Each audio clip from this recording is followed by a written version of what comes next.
Oi pessoal, tudo bem com vocês? Eu sou Maísa Barbosa, esse é o canal Trama Literária e hoje a gente fala sobre O Feminismo é para Todo Mundo, Políticas Arrebatadoras, da pensadora Bell Hooks. O Feminismo é para Todo Mundo é então uma obra composta por 19 capítulos, nos quais a autora vai passar por diversos temas relacionados ao feminismo, diversos temas importantes para o feminismo.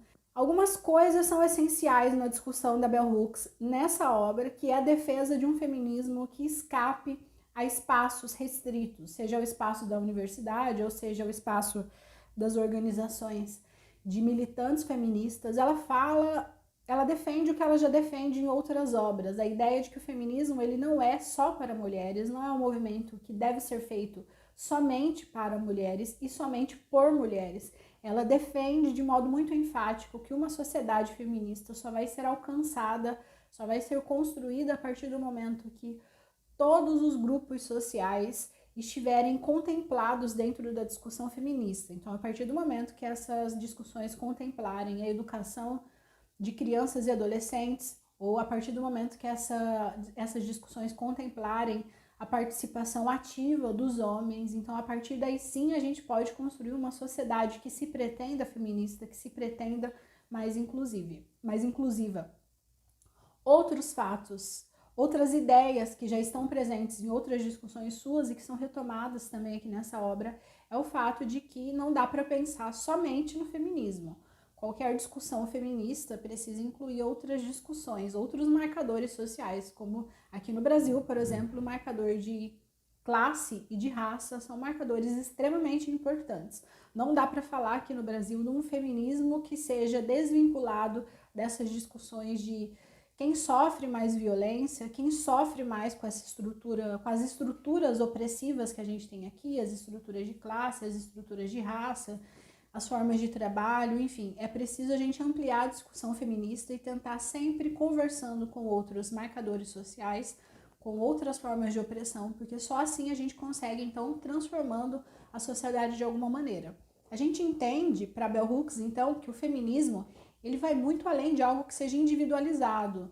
Né? Então, não é somente sobre eu me tornar feminista ou não é sobre eu conseguir uma emancipação, é sempre sobre de que maneira que a gente pode transformar a sociedade, de que maneira que a gente pode promover mudanças reais, eficazes e duradouras.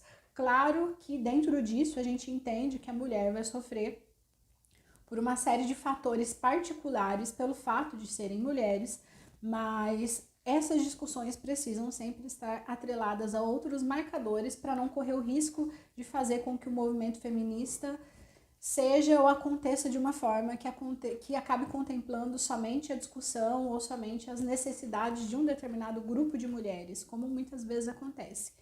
E aí ela fala de algo também que é bastante importante, que é a ideia que, ao mesmo tempo que a gente precisa teorizar o feminismo, a gente precisa ter um corpo crítico, ter um corpo teórico feminista, isso é extremamente importante para as discussões avançarem, inclusive, mas também é importante a gente lutar bastante para que esse feminismo não fique restrito ao espaço das universidades. E ela vai mostrar, então, aqui nesse livro, a partir de sua trajetória, a partir de sua experiência pessoal, de que maneira que muitas vezes ela viu isso acontecer dentro dos espaços nos quais ela atuava, justamente porque esse feminismo acaba muitas vezes ficando restrito a um grupo de mulheres, não contemplando outros grupos de mulheres e principalmente acabam não chegando em quem mais sofre com os marcadores e com as formas de violência e de opressão que a gente tem dentro da sociedade. Uma coisa que para mim fica evidente quando a gente discute Bell Hooks e que ela discute lá no capítulo 1, chamado Introdução, Aproxime-se do Feminismo, é a ideia de que a gente precisa ter definido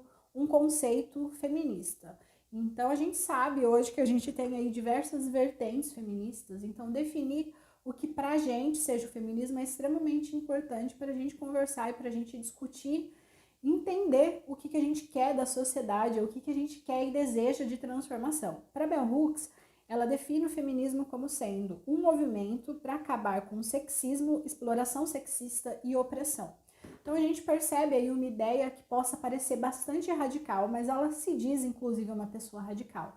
O feminismo ele precisa ser um movimento que precisa visar a alteração das estruturas. Não dá pra gente falar num feminismo que queira sempre promover pequenas mudanças, pequenas alterações, pequenas conquistas e se contentar com essas pequenas conquistas, até porque essas conquistas a gente pode perder. Então, se a gente pode falar aí numa discussão que é bastante importante para o feminismo, que é a discussão do direito ao aborto, muitas vezes a gente vê retrocessos nas legislações relacionadas à legalização do aborto, justamente porque esses pequenos direitos conquistados, eles não são de fato conquistados para sempre. Eles estão, mas eles podem deixar de estar.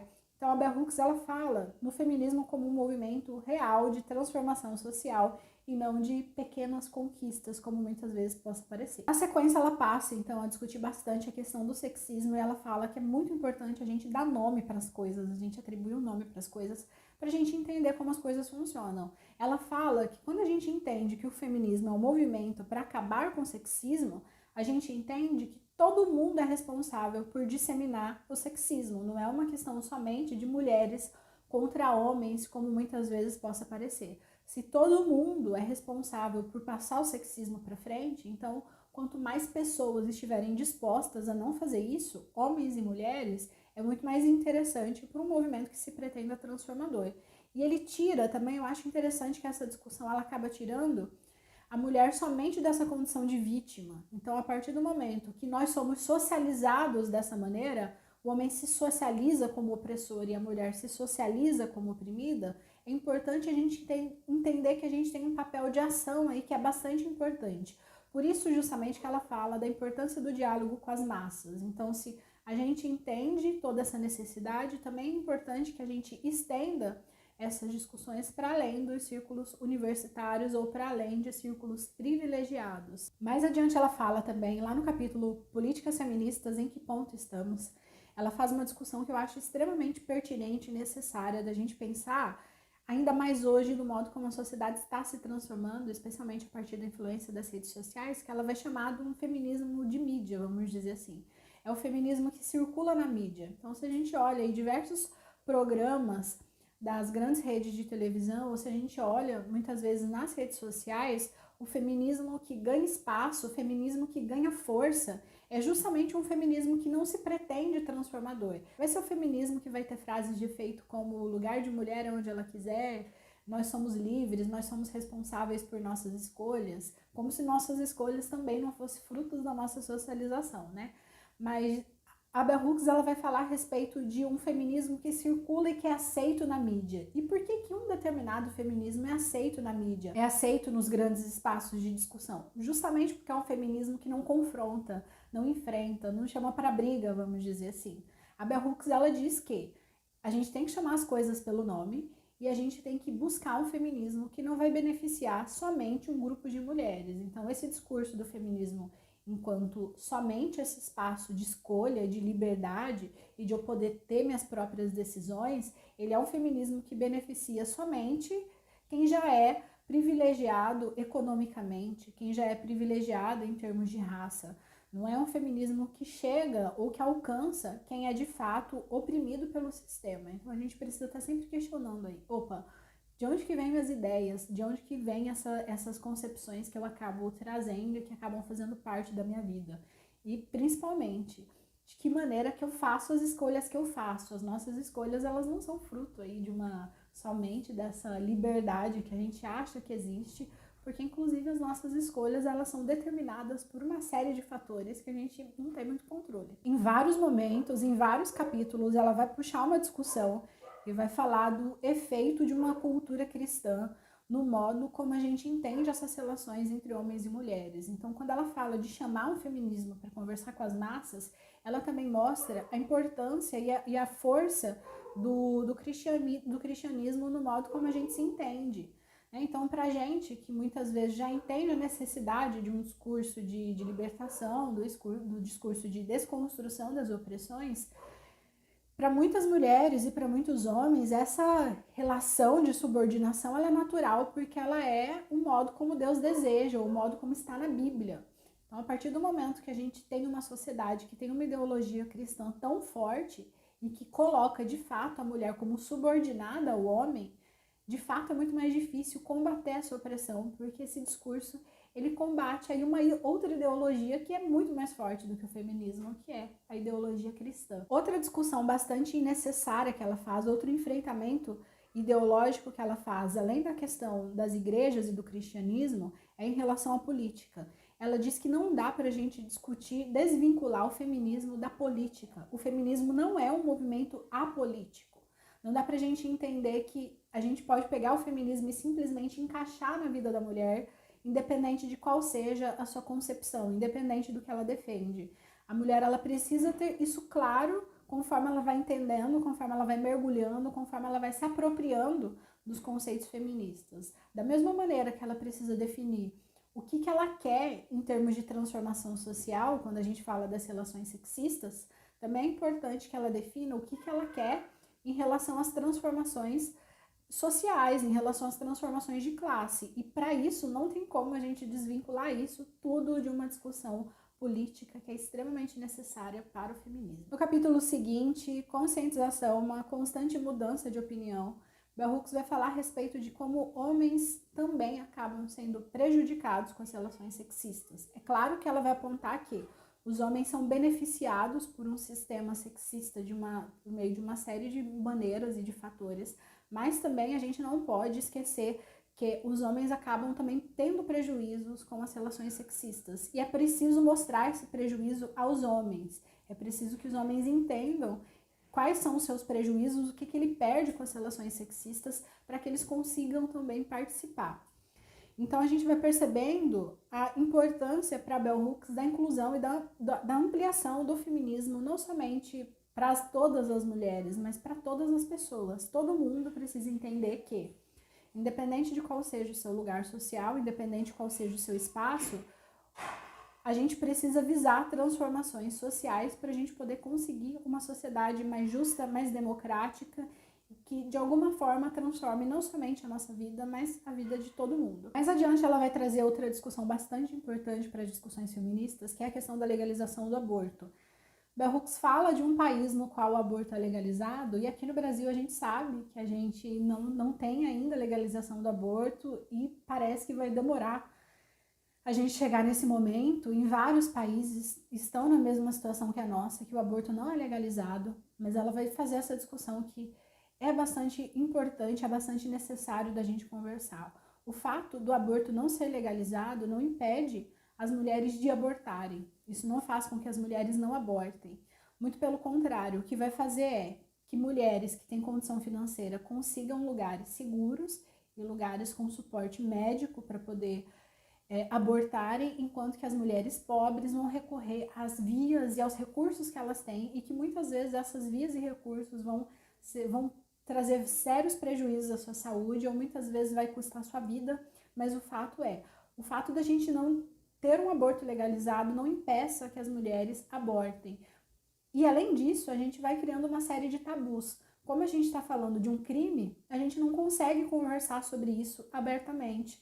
A gente tem dificuldade para falar sobre isso nos espaços das escolas, para conversar sobre gravidez no espaço das escolas, sobre gravidez indesejada nos espaços públicos, nos espaços das televisões, nos espaços das escolas, porque tudo é permeado por um conservadorismo que é extremamente forte. Então, pensando na nossa realidade, que a gente vive cada vez mais e vive nos últimos anos uma onda de conservadorismo, é difícil a gente conversar até sobre prevenção da gravidez, justamente porque tudo é tratado como tabu, tudo é tratado com um grande perigo, e isso não faz com que as mulheres não abortem. E conversar, a legalização do aborto, ela traz, entre outras coisas, a segurança para a mulher, ela traz, entre outras coisas, essa possibilidade de construção desse espaço de discussão. Mas além disso, além dessa discussão que a gente já tem e que é corrente, a Bell Hooks ela vai trazer uma outra questão que também é bastante necessária.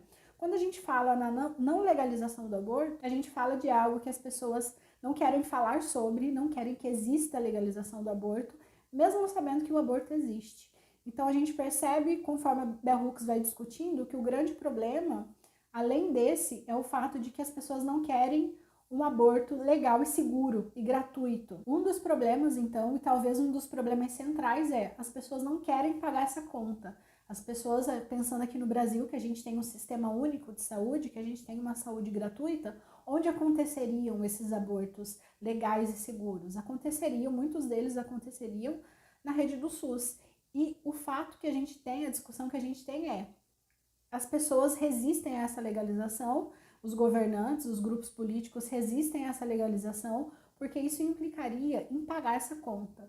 Então a gente precisa, novamente, a gente não pode desvincular as discussões feministas das discussões políticas.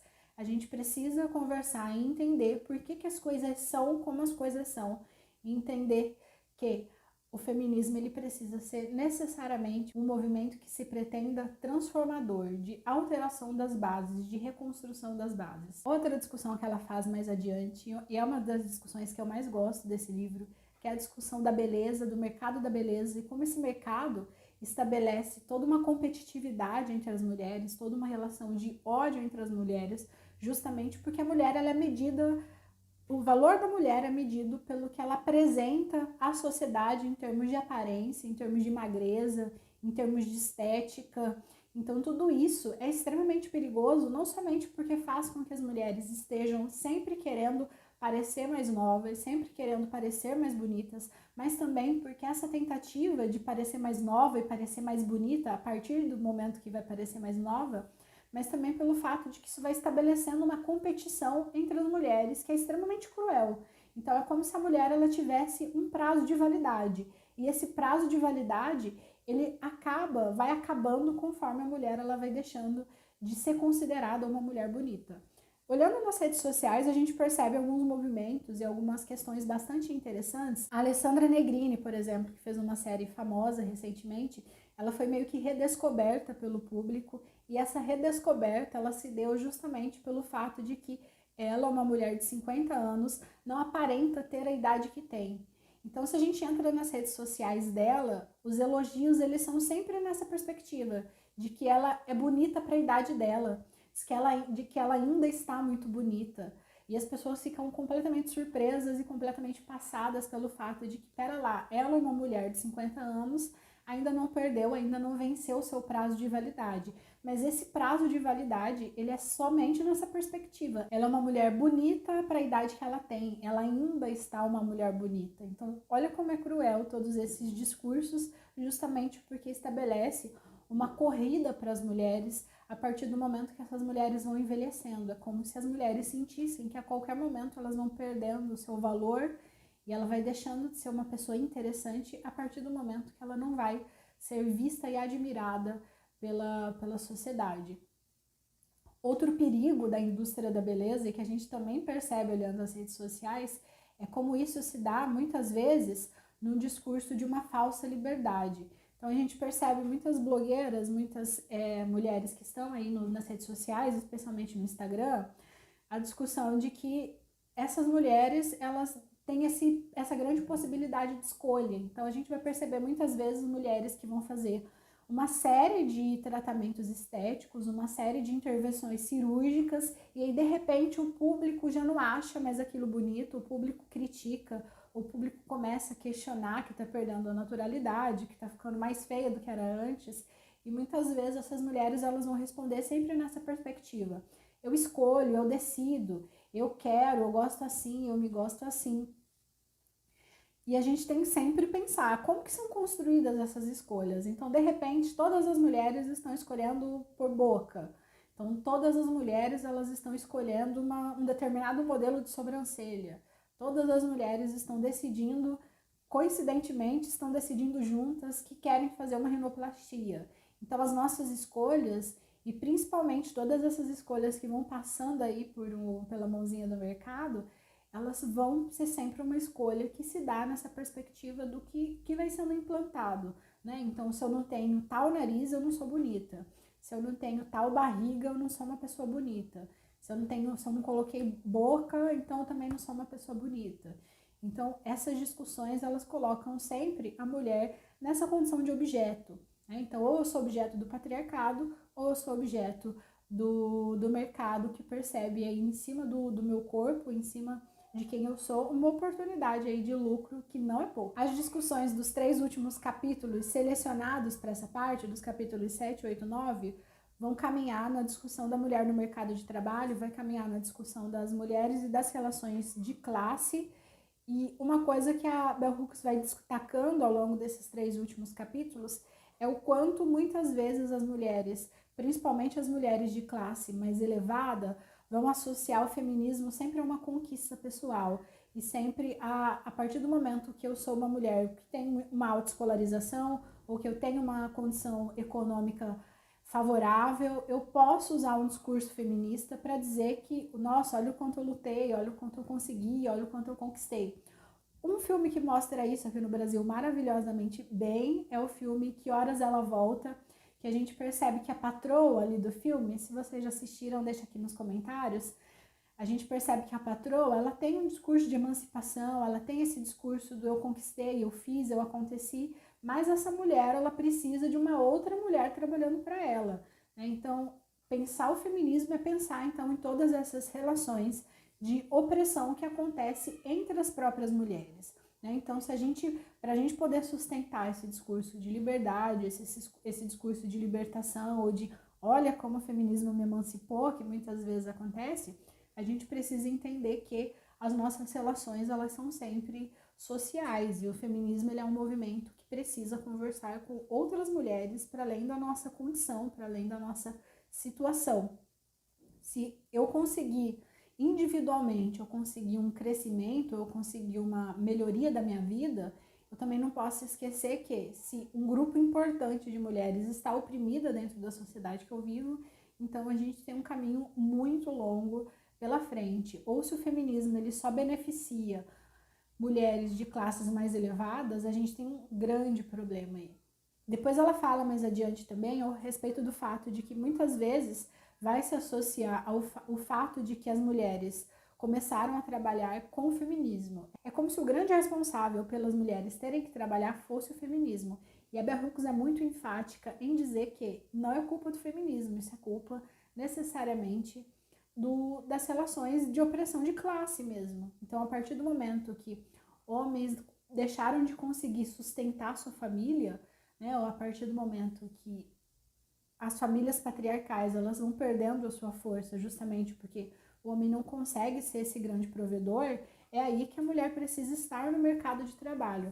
Essa ideia de que o feminismo que fez com que a mulher precisasse trabalhar é uma ideia de mulheres apenas de condições econômicas elevadas. Então, a partir do momento que eu vou me incorporando, se uma determinada mulher de uma determinada classe econômica começa se apoderando de um discurso feminista, ela vai sentir esse desejo, vamos dizer assim, de ingressar no mercado de trabalho.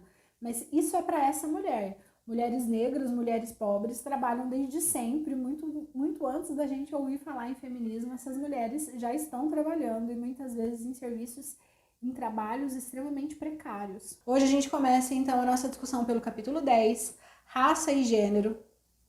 Nesse capítulo, a Bell Hooks vai dizer que nenhuma intervenção, nenhuma discussão mudou mais a cara do feminismo, pensando aí na realidade norte-americana, nenhuma discussão e nenhuma abordagem permitiu mais que se transformasse o feminismo do que essa relação, finalmente, entre mulheres e a questão do racismo, entre a questão do feminismo e a questão do racismo. Isso altera, de fato, demais como o feminismo é entendido, como ele é conduzido, quem faz parte, quem que vai falar sobre feminismo. Tudo isso é bastante importante para o feminismo, pensando aí na realidade norte-americana, mas na realidade brasileira também. Um dos aspectos que o início dessa relação ajuda as mulheres a construírem é a ideia de que a branquitude é um privilégio. Então, mostrar para as mulheres, para as feministas, que mesmo que elas sejam oprimidas por alguns aspectos, também é importante mostrar que elas têm privilégio dentro do sistema, que esse privilégio existe por meio da branquitude, vai ser um benefício e vai ser um ganho do movimento feminista que começa aí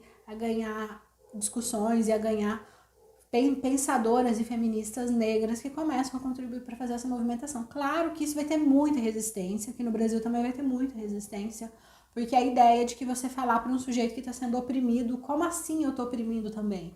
Então muitas mulheres vão entrar no estado de negação justamente porque vão entender que essa é uma culpa que elas não carregam, vamos dizer assim.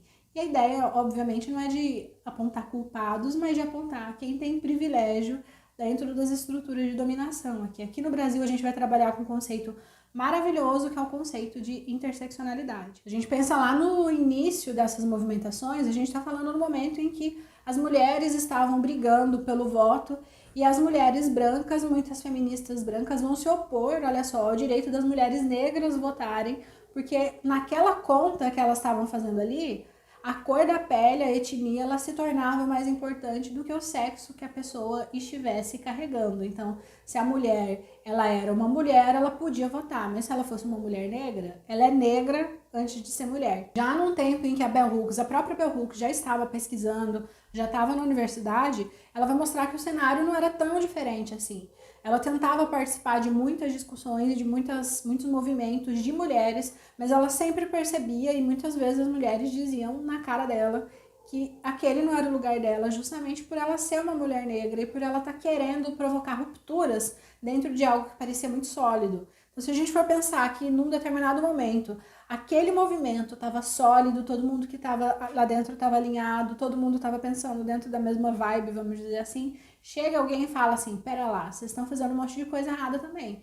Então é complicado para esses sujeitos que a primeira atitude deles vai ser negar, justamente porque eles não querem que aquilo que eles estão construindo e que parece tão bom seja apontado como falacioso, como injusto também, como desigual. E aí muitas dessas mulheres, dessas feministas, acabam não aceitando ou não valorizando a pauta que as mulheres negras começam a trazer. Próximo capítulo, intitulado Pelo Fim da Violência, ela vai falar sobre as relações de violência dentro da sociedade, como que isso é interessante para o feminismo. Ela pensa que talvez essa seja a pauta mais destacada e mais importante para um feminismo contemporâneo. Então hoje é fundamental entender como, né, reduzir as bases da violência, como entender por que essa violência existe, como que a gente faz para diminuí-la. Hoje a gente tem nomes para as violências, isso é um ganho gigantesco.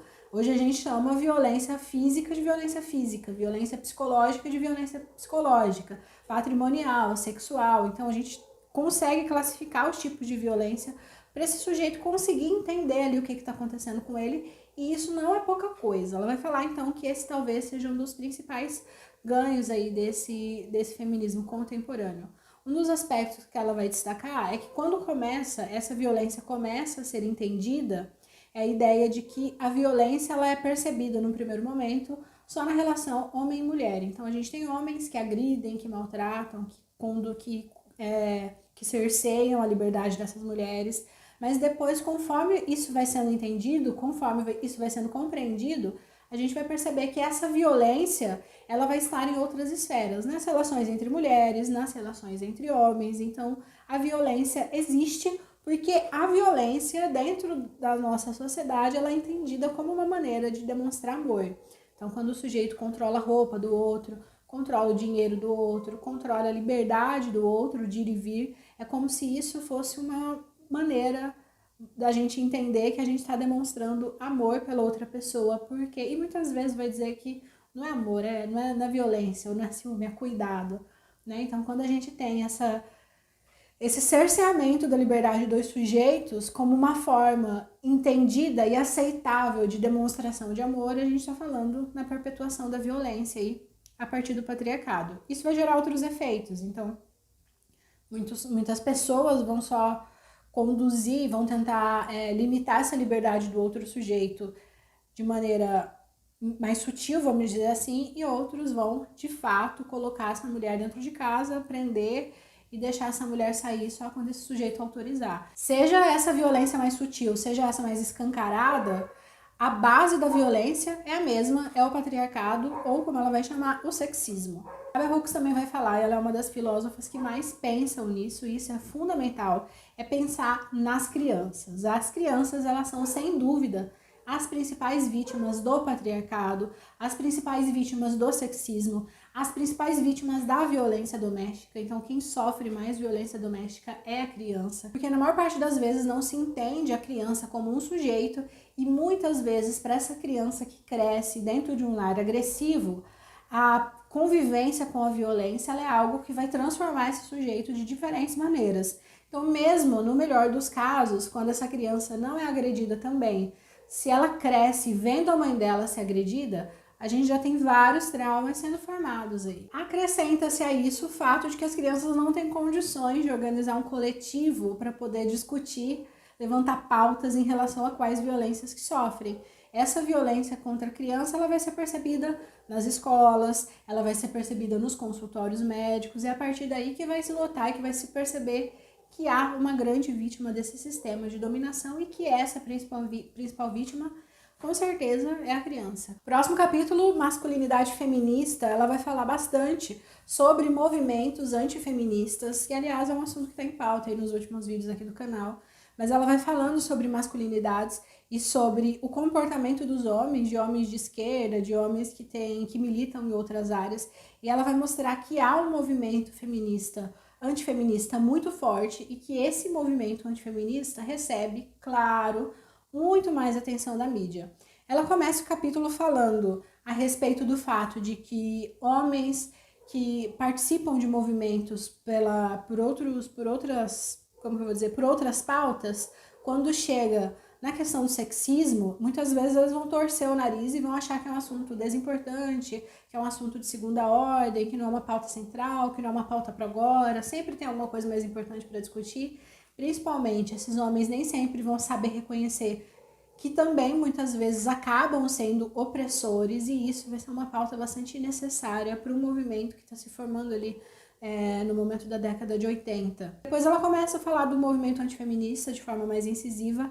Ela vai mostrando pra gente, ela vai ajudando a gente a construir um pensamento no aspecto de que sempre que a gente tem movimento feminista, a gente tem movimento antifeminista, a gente vai ter homens falando contra, vai ter homens se revoltando contra a liberdade das mulheres, e ainda que o feminismo vai evoluindo e falando, olha, o nosso movimento não é contra homens, o nosso movimento não é uma disputa de sexo, a gente não tem raiva necessariamente dos homens, mas o problema é com o patriarcado, com o sexismo. Ainda assim, os homens vão acabar insistindo e ficar batendo na mesma tecla de que feminista odeia homem, que feminista quer tirar os direitos dos homens, feministas criam leis misândricas, feministas estão sempre com ódio dos homens, sem perceber e sem se atentar que o movimento ele vai se transmutando e que hoje muitas vezes vai incluir aí como uma das suas pautas a necessidade de participação masculina. Depois ela começa a falar de um aspecto maravilhoso dessa discussão sobre movimentos antifeministas, que é a reflexão a respeito de como que se forma esse ódio contra as feministas e contra as mulheres e contra as feministas em específico. Ela vai mostrar que um patriarcado capitalista, ela chama de patriarcado capitalista, promete várias coisas para o homem. Então pensa só, o homem que nasce dentro de uma sociedade capitalista, o que ele tem como prometido ali diante dele? Que ele tem mais poder, que ele vai conseguir se casar, que ele vai conseguir, se ele trabalha muito, que ele vai conseguir ter dinheiro, que ele vai conseguir ter bens. E aí, conforme esse homem vai se tornando adulto, ele vai perceber que essas conquistas, elas não são tão simples assim, ele vai precisar de alguém para culpar. Como ele vai precisar de alguém para culpar, ele não vai culpar o sistema que está dando privilégios para ele, ou que está dizendo que ele tem privilégios. Ele se volta, então, nesse momento, contra as feministas, justamente porque para ele vai ser muito mais fácil acusar esse grupo que está tentando aí desconstruir essa ordem de privilégios, mas para ele vai ser muito mais fácil atacar as feministas do que atacar necessariamente o patriarcado e atacar o capitalismo. Claro, ela vai pautar essa discussão pensando em homens brancos, né, homens de classe média, homens que se veem muitas vezes perdidos dentro do sistema, porque não alcançaram e não conquistaram tudo que eles acharam que eles tinham direito por ser homens, e aí eles vão construir então um movimento antifeminista que muitas vezes vai ter um bom apoio das mídias e que vai conseguir levantar uma voz muitas vezes bem importante e que acaba fazendo com que muitas vezes as pautas feministas acabem dando uma recuada. Próximo capítulo, novamente, ela vai se voltar para a criança. Ela faz uma boa análise de como meninos são educados, de como meninas são educadas. Ela vai mostrar que o patriarcado ele é bastante cruel com os meninos, justamente porque o menino ele é feito e forjado para atender uma série de expectativas, e quando ainda garoto ele acaba não atendendo essas expectativas, quando ele não é tão macho quanto ele deveria ser, vamos dizer assim, ele acaba gerando aí uma série de angústias, porque é difícil ser menino numa sociedade que é extremamente patriarcal. Ainda que esse menino esteja, novamente, ainda que esse menino seja educado prioritariamente pela mãe, ele ainda precisa atender às expectativas do patriarcado. Claro que com meninas o patriarcado vai ser especialmente cruel, justamente porque desde muito novinhas essas meninas precisam atender expectativas, precisam ser educadas, vão sendo condicionadas a agir de uma determinada maneira. Se a gente pensa aí nas esferas da feminilidade, desde pequena ela é educada para a maternagem, desde pequena ela é educada para o cuidado. Muitas casas vão fazer com que meninas contribuam dentro da educação, dentro da limpeza, meninos não precisam. Meninos têm mais espaços de liberdade, meninas não. Então a gente tem uma educação aí sexista que vai gerar efeitos muito cruéis nessas crianças, e a Bell Hooks fala que crianças precisam ser educadas com amor. O amor vai ser fundamental para esses adultos serem saudáveis, serem o mais saudáveis possíveis. Então, se a gente pensa nessa sociedade extremamente violenta, violenta de diferentes maneiras e violentas em especial com as crianças, a gente está forjando, a gente está formando sujeitos que mais para frente vão ter problemas e vão causar problemas justamente porque muitas vezes faltou amor para essas crianças. Nos próximos capítulos ela vai falar de sexualidade, especialmente da sexualidade feminina, vai passar por pautas como a dificuldade das mulheres de falarem para os seus parceiros a respeito do próprio corpo, a respeito de seus desejos, a respeito de prazeres relacionados ao corpo da mulher. Então ela vai mostrar que essa é uma pauta, ainda é uma pauta bastante relevante para o movimento feminista, para essas violências que acabam se cometendo contra o corpo da mulher. Vai falar sobre a relação, relacionamentos monogâmicos e não monogâmicos, e no capítulo 15 ela vai tratar de relacionamentos não monogâmicos ali no início. Ela vai mostrar que durante muito tempo se teve a ideia de que relacionamentos não monogâmicos eles eram ótimos, vamos dizer assim, para ambos os sexos. E ela vai mostrar que não, que mulheres que começam nessa época a viver em relacionamentos não monogâmicos vão perceber que os homens obtêm aí uma série de benefícios nessa relação que elas acabam não tendo acesso. É como se mulheres tivessem mais dificuldade para viver as experiências do relacionamento não monogâmico, enquanto para o homem isso vai ser muito mais fácil. Um aspecto bastante importante que ela fala é o fato de que para muitas mulheres sexo vai estar relacionado só a coisas negativas, principalmente se a gente for falar de mulheres mais velhas. Muitas vezes o sexo ele tá ali como uma obrigação que se cumpre dentro do casamento, vai estar relacionado à perda, à dor, à violência, e não vai estar relacionado com prazer. E isso vai ser uma coisa que vai sendo construída mais recentemente, mas que ainda não atinge hoje um pé de igualdade. Para muitas mulheres ainda hoje o sexo ele vai ser pior, ele tem mais aspectos negativos, enquanto que para o homem, na maior parte das vezes, o sexo está relacionado a prazer, está relacionado à realização. A gente vai percebendo, então, a necessidade de construir o que ela chama de prática sexual libertadora. E, claro, isso é um processo de construção. Se a gente vai pensando que o patriarcado ele vai gerando influências, ele vai determinando, aliás, até isso, como homens e mulheres transam, se a gente for pensar na construção de uma prática sexual que se volte para o corpo da mulher, que valorize, que vai tentar entender e mapear o corpo e o prazer da mulher, a gente percebe que isso altera de forma muito significativa como homens e mulheres se relacionam. E claro que tanto para homens quanto para mulheres essas mudanças elas vão ser muito difíceis. Né? Se chega um sujeito, chega alguém falando que essa pessoa precisa mudar a forma como ela transa, isso vai ser algo que vai gerar muito impacto no modo como essas pessoas se entendem e vai gerar novamente uma primeira ação aí de resistência, como se o outro que estivesse com problema, não é esse sujeito que está com problema. Mais adiante ela fala da participação lésbica no movimento feminista e novamente essa relação, essa participação foi permeada aí por resistência da parte de quem começou o movimento feminista antes, das mulheres heterossexuais, mulheres brancas heterossexuais. E ela vai mostrar que essas mulheres, que as lésbicas tiveram muita dificuldade para conseguir levantar suas pautas dentro do movimento, porque se a gente está pensando em movimentos feministas que começam a ser organizados por mulheres casadas, pelas ditas mulheres de família, e aí chega mulheres lésbicas querendo participar, necessariamente isso provoca uma ruptura e uma resistência, porque é como se aquela não fosse uma pauta central do movimento. A gente vai percebendo, então, uma série de dificuldades dos próprios grupos de militância de conseguir abraçar, de fato, os grupos minorizados. A gente pensa aí na relação de homens que conseguiam entender e aceitar várias outras pautas, mas quando chega no sexismo, ele acha que esse não é problema dele. E, novamente, essas feministas que acham que aspectos relacionados a lesbianidade não é problema do feminismo. Nesse momento, então, essas mulheres vão apresentar várias resistências, como se aquele fosse um problema de segunda ordem, ou como se, aliás, não fosse um problema relacionado ao feminismo. Outra questão relacionada a isso vai dizer respeito à academização do feminismo.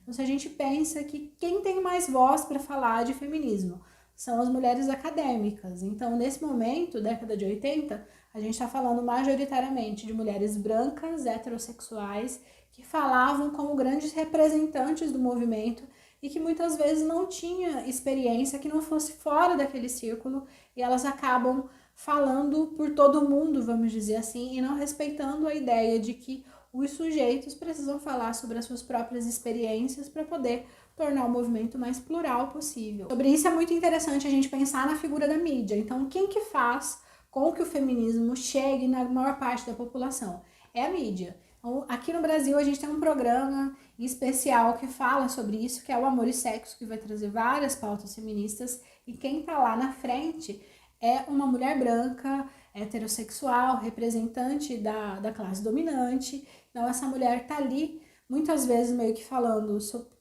sobre pautas que são entendidas como problemas do feminismo, como se o feminismo fosse uma coisa só. E essa dificuldade de pluralizar o movimento, de fazer com que o movimento tenha muitas vozes e de fazer com que sujeitos minorizados dentro do movimento feminista cheguem em grandes espaços, vai fazer com que muita coisa se acredite a respeito do feminismo que são muito erradas aí. Ela pensa especialmente, vocês devem ter percebido que ela fala sempre sobre o amor, mas uma pauta que está de fato nas obras da Bell Hooks, que ela trata disso como algo fundamental para o feminismo, é em relação à prática amorosa. A Bell Hooks fala que pensar em educação das crianças, pensar em reinvenção das relações entre homens e mulheres, pensar na reinvenção das relações das mulheres com outras mulheres dentro do feminismo, tudo isso precisa ser gerenciado pelo amor. A gente precisa desenvolver práticas mais amorosas. Ela diz que o feminismo visionário é uma política sábia e amorosa. A alma da nossa política é o comprometimento com o fim da dominação. Não tem como ter o fim da dominação se não for por meio das vias do amor. Então, se a gente entende hoje o amor como algo que passa pela dominação, então para o senso comum, quem ama domina, quem ama controla. Para a gente reinventar isso, a gente precisa pensar em novas políticas relacionadas ao amor, ao afeto, à compreensão e ao respeito ao outro, em relação ao respeito aos grupos minorizados, em relação ao respeito sobre a forma como o outro pensa. Necessariamente o feminismo precisa trazer sempre aí essa palavra, o amor, nas suas discussões. Claro que pensar nesse amor é pensar no amor dentro da perspectiva que ela está discutindo aqui, da valorização das diferenças, do respeito ao outro, de construir novas formas de existir, de construir novas formas de educar as crianças, mas isso não impede que o feminismo seja um movimento de luta. Feminismo é luta, feminismo é sobre derrubar essas bases aí de opressão que temos no nosso presente. Então, o feminismo ele é sobre luta, ele é sobre reinvenção, ele é de confronto às teorias e às classes dominantes, ele é um movimento de confronto a diversos aspectos aí que sustentam essas divergências, que sustentam essas desigualdades. É um movimento de enfrentamento, de combate. Então esse amor ele não é simplista, ele não é uma coisa de aceitar sempre, de ouvir qualquer um que fale coisas absurdas. É um movimento de amor e de educação por meio do amor, mas é também um movimento combativo, precisa ser um movimento extremamente combativo. Mais adiante ela vai falar bastante da relação dela com o feminismo, e uma coisa que eu gosto bastante da escrita da Bell Hooks é o fato de que é muito acessível. Então a gente consegue pegar uma obra da Bell Hooks e entender fácil e rapidamente, justamente porque ela pensa sobre isso no que diz respeito a que para muitas mulheres o feminismo vai ser uma maneira de eu construir uma carreira acadêmica, por exemplo. Então eu escrevo livros extremamente complexos para serem lidos pelos meus pares, e ela pensa num feminismo que esteja nas ruas, que estejam sendo lidos pelas pessoas comuns, que estejam sendo entendidos pelas pessoas comuns, que qualquer pessoa comum consiga pegar o livro dela e se identificar com as experiências que estão ali. Então, para Bell Hooks, o feminismo ele é um movimento que precisa alcançar a massa para que ele se possa pretender transformador. Não é um movimento que deva permanecer cerceado aí, dentro das universidades. Hoje a gente tem bastante modificação já em relação a isso. A gente tem coletivos feministas, a gente tem páginas feministas, temos discussões de feministas por adolescentes. A Heloísa Buarque de Holanda, ela vai fazer uma discussão bem legal em relação a isso, no que diz respeito. Hoje a gente tem meninas de 13, 14 anos falando sobre feminismo. Isso são ganhos que a gente está tendo aí. Ainda que muitas vezes o feminismo esteja distante das trabalhadoras, dos trabalhadores, mas apesar disso ele já cresceu e já se pluralizou, hoje, especialmente com o advento das redes sociais. Pessoal, essa foi a nossa discussão de hoje. Desculpem pelo atraso, mas eu demorei mesmo para conseguir finalizar a leitura e demorei mais ainda para conseguir gravar, mas saiu. Estamos aqui discutindo a parte final do livro. Deixa aqui outras indicações de outras leituras feministas que você queira ver por aqui, que você queira ver discutida aqui no canal. E leiam Bell Hooks. Eu sei que eu gosto de fazer vídeos longos e vídeos que discutam o maior número de temas e discussões possível aí feita dentro do livro, mas isso não nos livra da leitura do livro. Então, se você tem o livro, pega a leitura para ler, porque você vai conseguir perceber que tem muito mais coisa que é discutida lá na obra e que acaba não passando por aqui, ou que às vezes a gente vai discutindo e conversando meio rapidinho, mas não fujam da leitura, leiam o livro, porque esse livro é maravilhoso, Bell Hooks é sempre maravilhosa. Até mais!